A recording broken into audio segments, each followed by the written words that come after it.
yillarda tushtepa qurtini kam ozuqa sarflanadigan, lichinkalik davri qisqa bo'lgan sanoat duragaylariga ehtiyoj ortib bormoqda. Shu jumladan biz o'z tadqiqotlarimizda tushtepa qurtini lichinkalik davri 20-22 kunni tashkil etadigan shart 1, shart 2 sanoat duragaylarini yaratishga erishdik.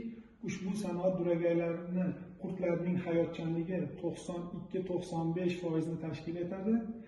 Bir dona tirik pillani vazni 1,8-1,9 grammni tashkil etib, bir qutisidan o'rtacha 65-70 kilogramm tirik pilla hosili olishi mumkin. Qurtlarning lichinkalik davri 20-22 kunni tashkil etishi evaziga bir quti qurtga sarflanadigan tut bargining sarfi 750-800 kilogrammni tashkil etadi. Pillalarni yigirish jarayonida ulardan olinadigan, ya'ni ipagining ingichkaligi 3250-3500 metr taqsim grammni tashkil etadi.